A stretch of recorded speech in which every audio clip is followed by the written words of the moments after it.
donc cette nouvelle session d'invités du jeudi organisée par Dame Bretagne et la FAS. Nous avons le plaisir aujourd'hui d'accueillir Loïc Mangin, qui est rédacteur en chef adjoint du magazine Pour la Science, et dont j'ai appris aussi qu'il avait une rubrique Art et Sciences, c'est un blog consacré au monde animal et qui a écrit de nombreux livres sur toute une série de peintres, dont Pollock et Turner. Vous avez un vaste éventail de peintres dans l'histoire. Et nous accueillons également comme le grand témoin Elisabeth Renaud, qui est directrice du musée d'art et d'histoire de Saint-Brieuc.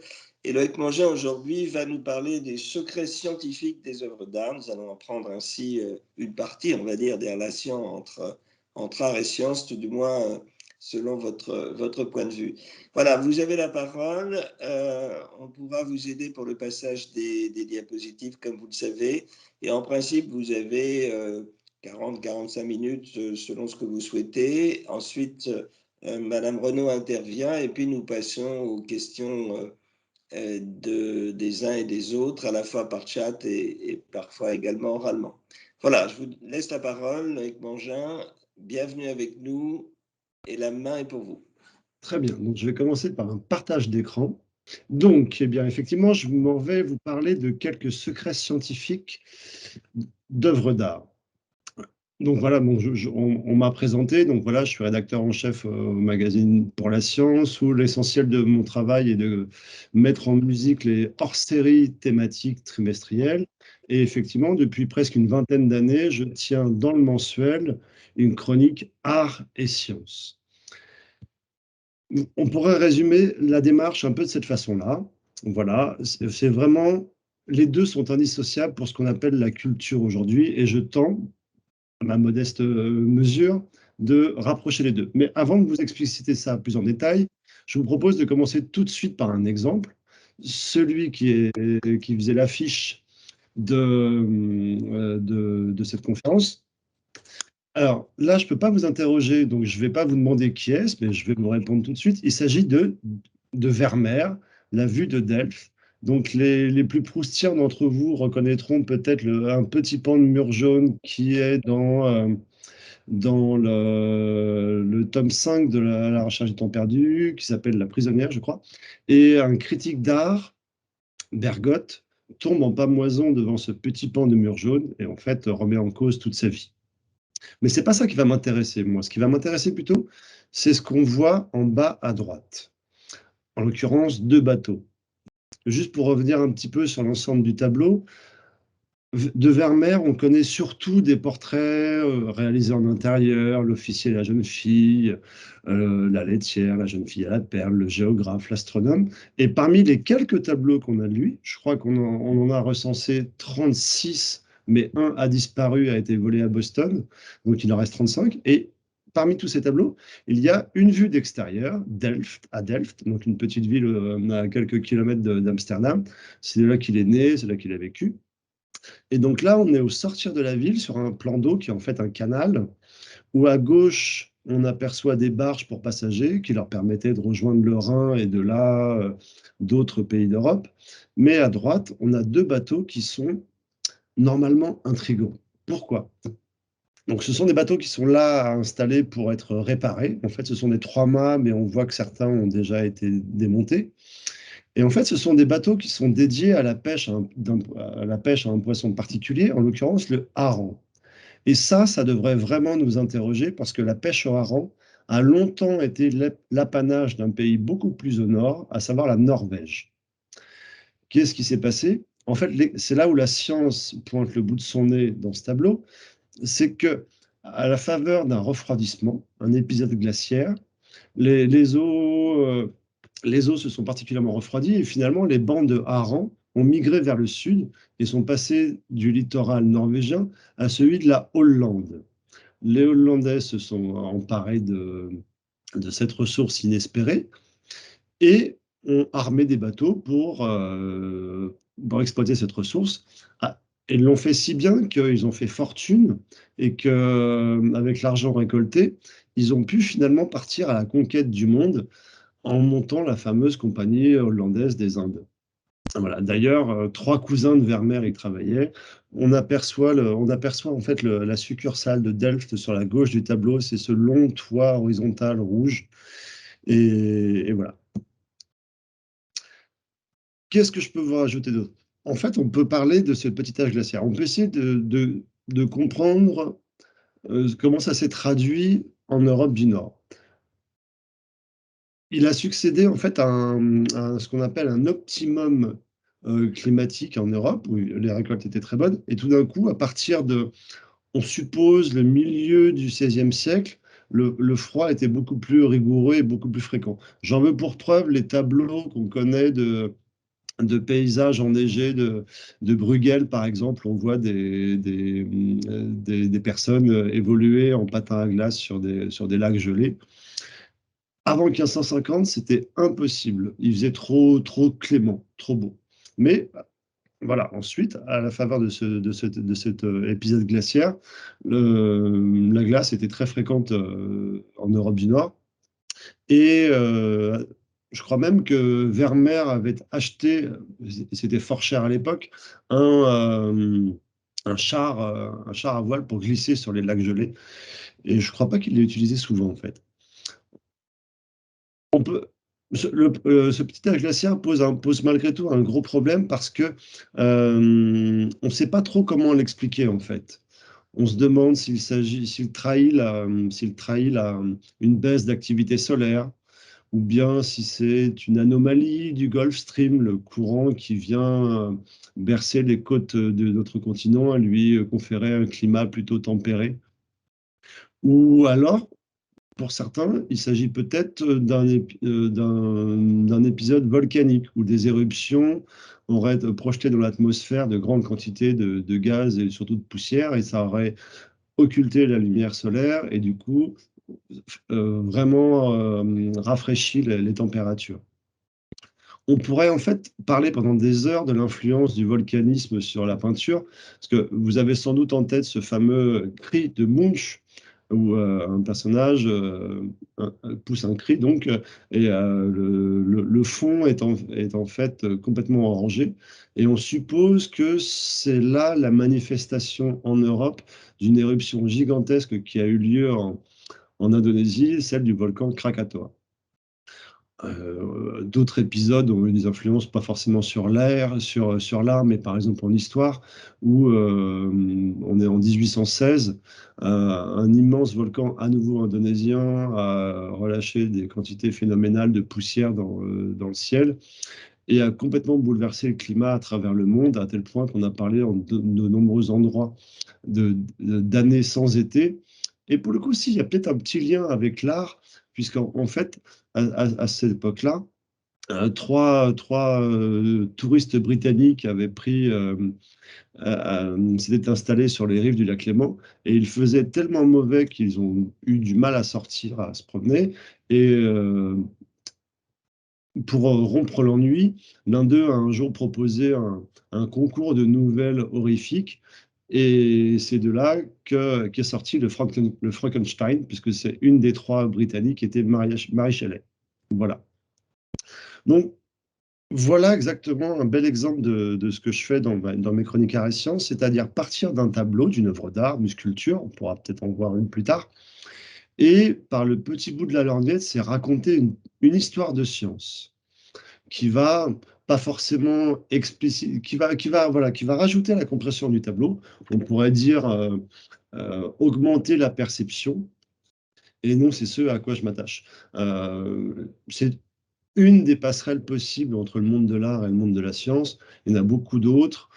Par exemple, aujourd'hui, pas une seule institution scientifique d'envergure n'a pas sa résidence d'artiste, où chercheurs et artistes vont échanger leur point de vue, leur façon de faire, leur, euh, leur méthode, par exemple, la créativité, la place que prend la créativité à la fois dans l'activité du chercheur et l'activité de l'artiste.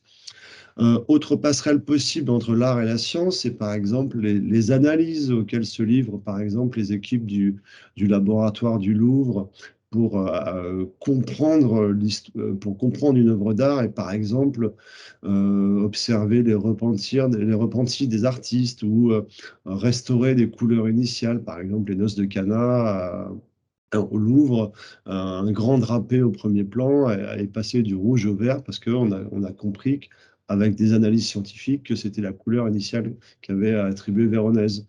Donc voilà, ça c'est aussi une passerelle entre l'art et la science. C'est pas tout à fait celle que j'ai choisie. Moi, voilà, il s'agit de raconter des petites histoires de science à propos d'œuvres d'art. Après, on pourrait élargir un petit peu ma démarche de façon un peu plus ambitieuse, à savoir ce que j'ai un peu dit au début, vraiment essayer de recoller la science à cet édifice complexe et gigantesque qu'on appelle la culture. Pendant très longtemps, les deux étaient indissociables. Historiquement, par exemple, on était artiste et scientifique. Le plus bel exemple est évidemment Léonard de Vinci.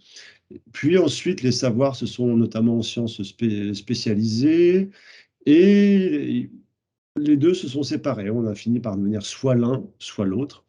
Et je pense que c'est pas inéluctable et qu'on peut rapprocher les deux. Et j'essaye de le faire à ma modeste mesure. Voilà. Voilà un petit peu le sens de ma démarche. Je regarde mes notes pour voir si je n'ai rien oublié. Eh ben, on va pouvoir passer à un exemple suivant. Donc là, à nouveau, je ne peux pas vous demander si vous reconnaissez l'artiste. En tout cas, ce tableau, il est exposé à Washington, en majesté, dans une salle de musée, la National Gallery. En majesté, il est tout seul sur un mur. Et quand on regarde un petit peu, quand on regarde le cartel en dessous, on voit écrit, bon, d'abord le titre du moulin, le titre du tableau, Le Moulin, c'est pas très original, et aussi de l'artiste. En l'occurrence, il s'agit de Rembrandt. Est-ce qu'on en est vraiment sûr, en fait? Et c'est là où la science va peut-être pouvoir apporter un petit éclairage particulier.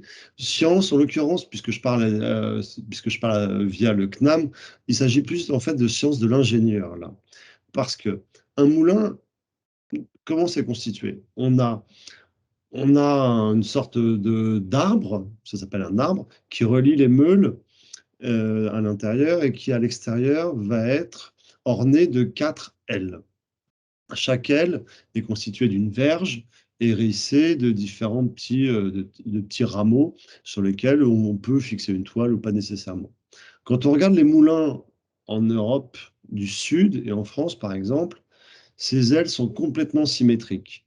C'est-à-dire que ces fameux rameaux dont j'ai parlé partent à droite d'une part et à gauche d'autre part. En revanche, en Europe du Nord, et particulièrement aux Pays-Bas, même si à l'époque on parlait peut-être plus de provinces-unies, euh, là-haut, les ailes sont en fait asymétriques. Quand on prend l'aile qui est dirigée vers le bas, qu'on regarde la verge, normalement, tous les petits rameaux sont orientés vers la gauche. Quand on regarde ce tableau, on est obligé de constater en fait que elles vont vers la droite. Et c'est pas du tout normal. Surtout, et là, je ne pourrais à nouveau pas me répondre, mais le métier du père de Rembrandt, c'était meunier. Ça veut dire que Rembrandt a été bercé dans son enfance du bruit des ailes de moulin, et surtout, il en a vu plein. Alors, est-ce qu'on peut imaginer qu'il se soit trompé? C'est pas tout à fait sûr. Euh, Certains ont identifié dans ce moulin celui d'une ville qui s'appelle Kildare. Quand on va sur place, on se dit, bon, peut-être que ce moulin était particulier, faisait un peu exception à la règle. En fait, pas du tout. L'explication réside ailleurs, en fait. Résiderait, je devrais plutôt employer le conditionnel.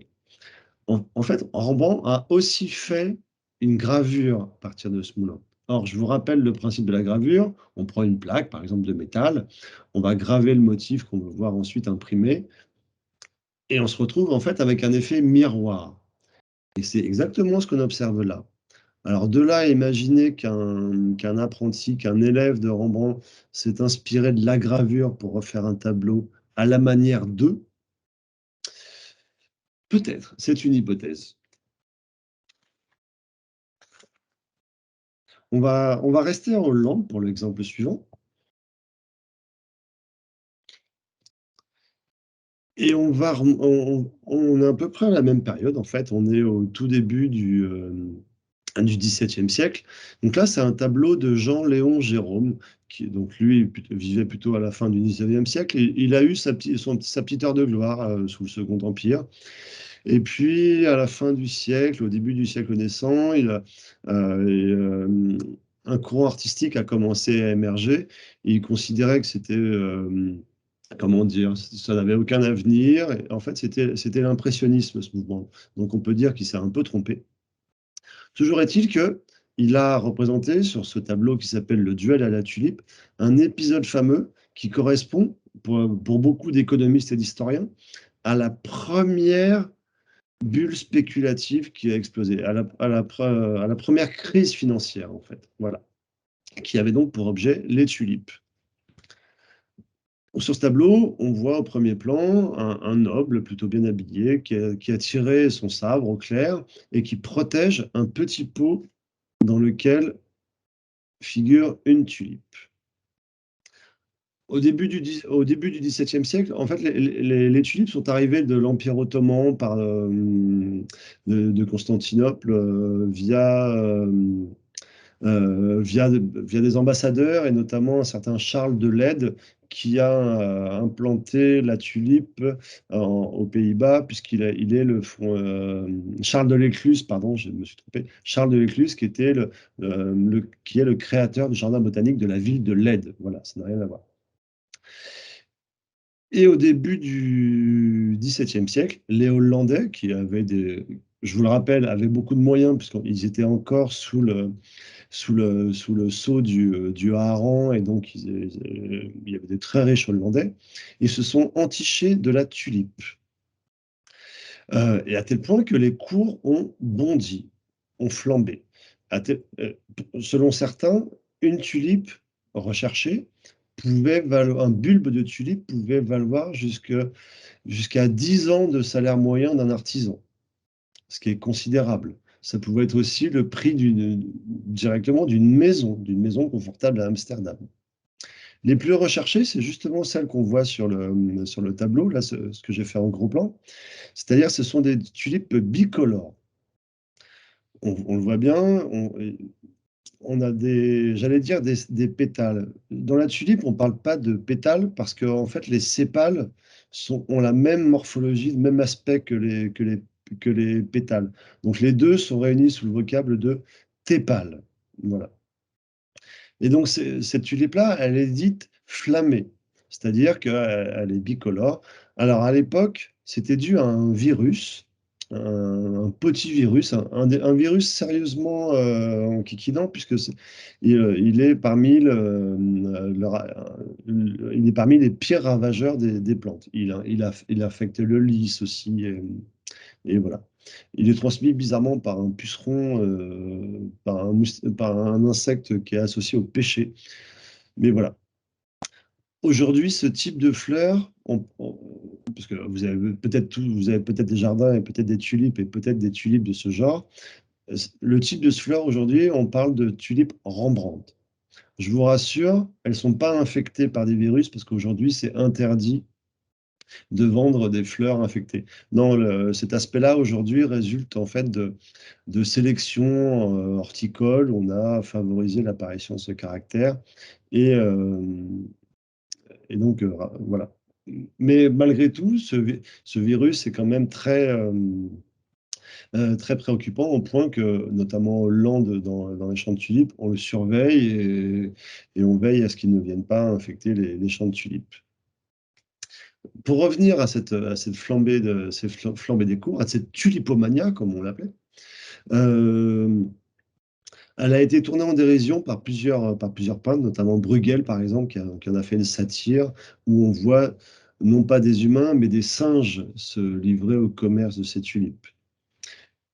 Et tout a pris fin, en fait, en 1637, le 16 février. Attendez, je retrouve la date dans mes notes. C'est ça, le 6 février 1637, tout d'un coup, les cours se sont effondrés.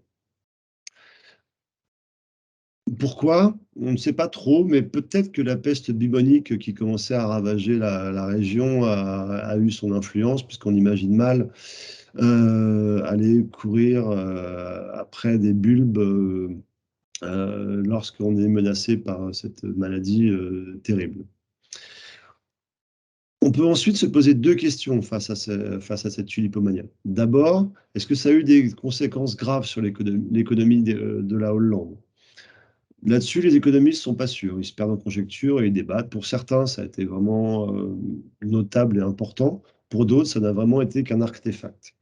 Deuxième question, est-ce que les Hollandais auraient par hasard tiré des leçons de cette flambée des cours et de cette chute brutale?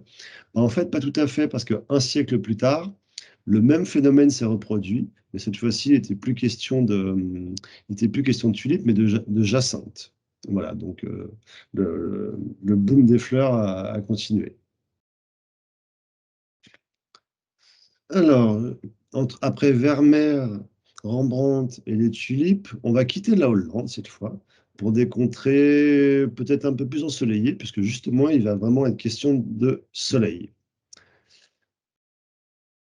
C'est un Turner. Ça s'appelle la fête de l'ouverture des vendanges à Mâcon. Et donc, on voit une procession des villageois le long du fleuve avec la cité au fond, avec son pont. Voilà. Mais ce qui va m'intéresser ici, c'est le soleil. Parce que là, donc, on est au tout début du 19e siècle. Ce tableau a été peint en 1803. Et Turner, qui avait déjà sa petite notoriété à l'époque, était un membre éminent de l'Académie royale des beaux-arts à Londres.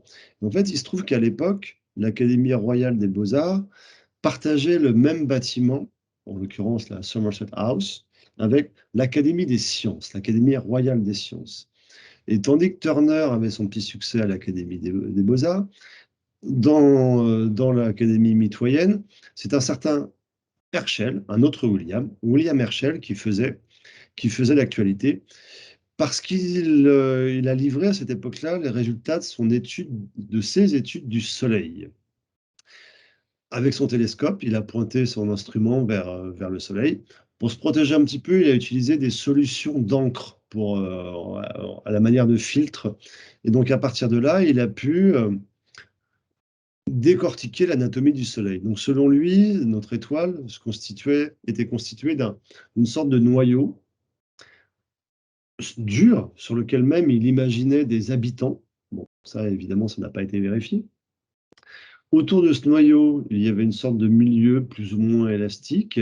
Et enfin, à la périphérie de tout ça, une couche lumineuse. Aujourd'hui, on parlerait de photosphère.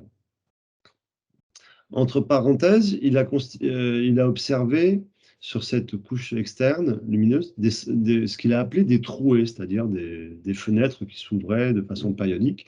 Et il a été le premier à faire, en fait, à constater que plus les trouées étaient nombreuses, plus le cours des céréales augmentait. Ce qui s'explique très bien. Plus de trouées, moins de lumière solaire, rendement agricole diminué, donc moins de céréales, donc les cours s'envolent. Donc c'était quand même une première. Malgré tout, les trouées, ce n'était pas tout à fait ça. Aujourd'hui, on parle de taches solaires. Donc, il ne s'agit pas de trous, mais il s'agit juste de baisse d'activité locale, de l'activité solaire. Il a par ailleurs distingué trois types de structures, d'aspects de la surface solaire, qu'il a appelés des nodules, des ondulations et des crêtes. Donc, ces trois types d'aspects. Et en fait, quand on regarde de très près le tableau de Turner, en analysant un petit peu, et qu'on regarde comment il a traité le Soleil, on distingue en fait trois zones qu'il a traitées différemment. L'une en tapotant avec un petit chiffon, l'autre en tapotant à nouveau, mais cette fois-ci avec un pinceau, et la troisième zone en négligeant le lissage de la zone. Et en fait, on retrouve exactement les trois types d'aspects qu'avait mis en évidence Herschel, à savoir ces nodules, ces crêtes et ces ondulations. Ce qui est assez saisissant, c'est assez impressionnant. Alors, on peut se demander si les deux Williams se sont rencontrés, ont échangé. Outre la proximité de leurs deux institutions, on n'a pas de traces, de preuves d'échange, mais en revanche, on sait que William Herschel était très féru de science. Il partageait, il conversait souvent avec les grands scientifiques de son époque. Ça peut être le paléontologue Richard Owen ou la mathématicienne Mary Somerville ou le chimiste Humphrey Davy. Et il avait aussi comme ami une superstar de la science à l'époque, et toujours aujourd'hui en fait, Michael Faraday. Et tous les deux discutaient régulièrement, passaient des soirées ensemble, et pour le coup, un de leurs sujets de prédilection, c'était les couchers de soleil. Et Herschel déplorait que les... Pardon, pas Herschel. Faraday déplorait que les artistes ne s'intéressent pas à la lumière, mais en fait, je pense qu'il avait trouvé une oreille attentive dans Turner, puisque celui-ci, je ne sais pas si vous savez comment on le surnomme, mais on le surnomme le peintre de la lumière. Voilà pour ce tableau-là. Alors, je vais... Le temps passe très très vite, donc je vais pour le coup passer sur Léonard de Vinci. Éventuellement, je pourrais y revenir au gré de vos questions. Et je voudrais arriver, si, celui-là par exemple. Là, nous sommes à Rome, dans la basilique Saint-Pierre. Il s'agit d'une Pietà réalisée par Michel-Ange, donc. Pour les plus anciens d'entre nous, vous vous souvenez peut-être qu'en 1972, cette statue a été attaquée rageusement par un certain Laszlo Toth, qui a sérieusement endommagé la sculpture à coups de marteau. Il a cassé le nez de la Vierge, etc. Donc elle a été restaurée depuis. Et en fait, on peut se demander si lors de son forfait, il a jeté un coup d'œil au visage du Christ, qui est maintenant difficilement visible, puisqu'on on peut pas s'approcher, donc la statue est protégée par un vitrage blindé, etc. Mais quand on regarde de façon très attentive le visage du Christ,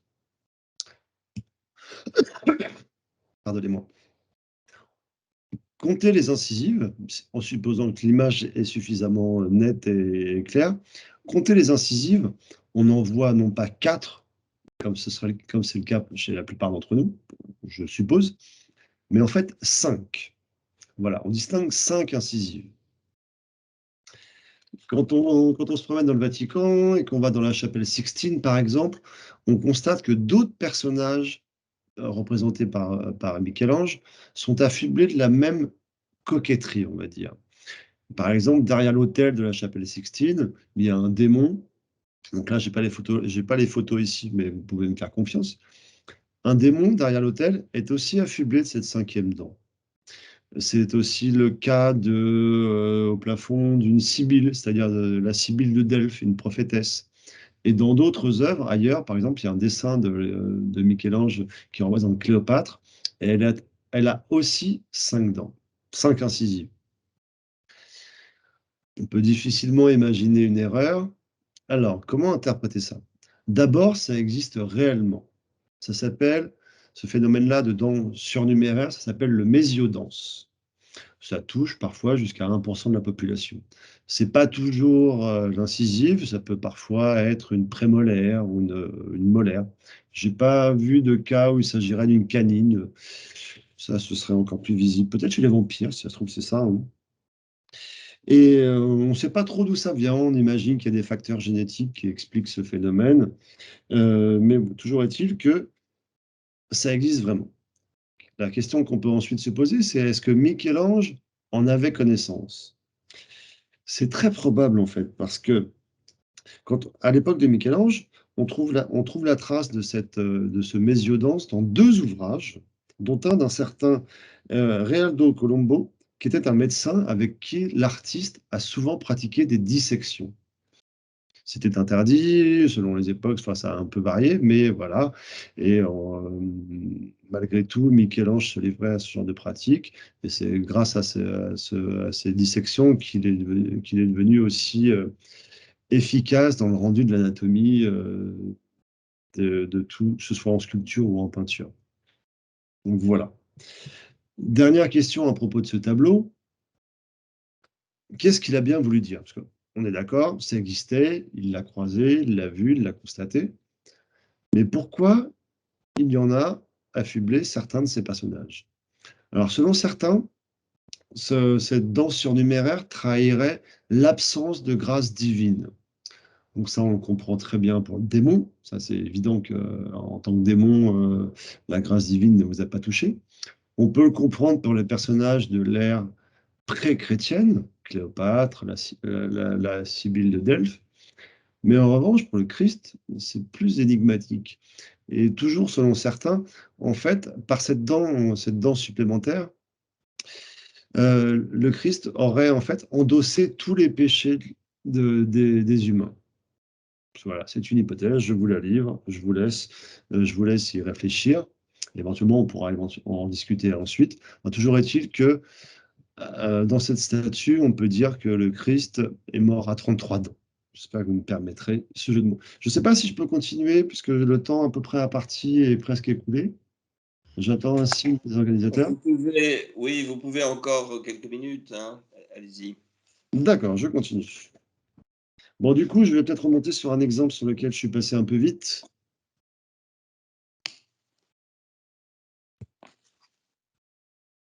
Si ça voulait bien réagir. Allez. Voilà. Je vais vous parler d'anamorphose. Les anamorphoses, c'est une transformation de l'image. C'est une transformation de l'image dont la perspective a été complètement distordue. Donc l'exemple le plus connu, c'est ce tableau que vous voyez là, c'est les ambassadeurs par un certain Hans Holbein le Jeune. Il est exposé à Londres et en fait on voit une forme sur le tapis qui ressemble comme ça à un os de sèche. Et en supposant que les gardiens du musée vous y autorisent, si vous vous mettez le long du mur et vous regardez ce tableau en lumière rasante, en fait, cet os de sèche devient ça, un crâne. La première anamorphose que l'on connaît, en fait, on la trouve dans le Codex Atlanticus de Léonard de Vinci. Dans mes souvenirs, il s'agit d'un œil d'enfant qui est anamorphosé. Donc ça, c'est c'est une anamorphose qu'on trouve dans le codex ou bien dans le tableau des ambassadeurs. Ce sont des anamorphoses simples ou directes. Il y en a d'autres qui sont un peu plus compliquées. Par exemple, il y a des anamorphoses dites catoptriques, où pour révéler l'image, entre guillemets, cachée, il faut un instrument, c'est souvent un cylindre réfléchissant ou bien un cône réfléchissant. Donc le dessin apparaît complètement distordu et illisible, et en posant ce révélateur souvent au milieu, on voit apparaître par exemple, il y a un portrait de Jules Verne qui est célèbre pour être comme ça, mais on utilisait aussi ce stratagème pour distribuer et propager des caricatures, par exemple, ou des dessins érotiques. Et enfin, on a des anamorphoses encore plus compliquées qui sont dites catoptriques. Et un bel exemple est sur ce tableau-là, qui est le portrait allégorique du roi Louis XV, qui est exposé à Versailles. Il a été peint en 1742 par un Charles-Amédée Van Et donc là, je pourrais vous demander, est-ce que vous voyez le roi? Si vous me dites oui, je ne vous crois pas. De toute façon, je ne vous entends pas. Mais voilà. Qu'est-ce qu'on voit sur ce tableau? J'ai bien dit portrait allégorique. Donc, on a plusieurs allégories tout autour d'un bouclier orné de 3 fleurs de lys. On a à droite, en majesté, la magnanimité qui tient une flèche dans sa main. Si on fait le tour, on va rencontrer la vertu héroïque, la vertu militaire, la justice, on va rencontrer l'intrépidité. Par exemple, je vous parlais de la vertu héroïque, elle est elle est au centre du tableau avec les attributs de Hercule. Par exemple, on distingue le, comment dire, le visage du lion de Némée sur l'épaule. Et on voit dans sa main les trois pommes du jardin des Hespérides.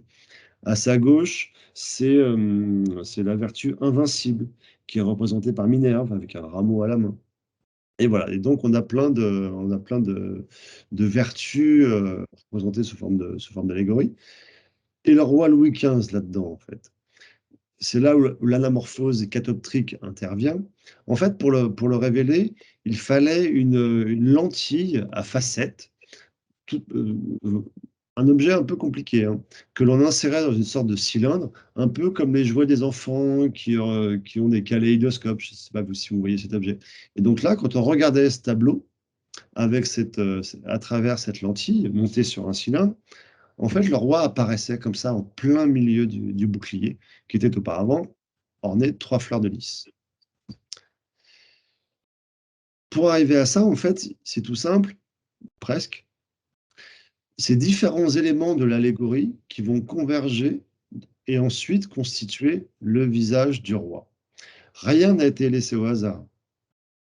Par exemple, c'est la justice qui prête son œil au roi parce que rien n'échappe au regard de la justice. C'est la vertu, c'est la vertu du, comment dire, du, c'est la vertu militaire qui prête sa bouche, parce que par la bouche passe, la bouche est l'organe, on va dire, du commandement. Et donc voilà, le roi est ainsi reconstitué, petit bout par petit bout, en empruntant à chacune des vertus représentées de façon allégorique autour du bouclier. En fait, on est en pleine, comment dire, traduction, mise en pratique des travaux de Descartes qui avaient sur les lois de la réfraction, qui étaient pas si vieux que ça. Et donc la réfraction, je vous rappelle, c'est quand la direction d'un rayon lumineux change quand on passe d'un milieu à un autre. L'exemple typique, c'est vous mettez une paille dans un verre ou un bâton dans une mare, et en fait, vous avez l'impression que la paille ou le bâton sont brisés. Et à tel point que, en étudiant ce phénomène, Descartes s'est mis à douter du bien fondé de nos sens et se demandait si on n'était pas trompé en permanence par ces sens. Le roi Louis XV, en tout cas, lui, je pense qu'il en avait cure, parce que quand on lui demandait ce qu'il pensait de son tableau, il s'était déclaré en fait satisfait et très satisfait.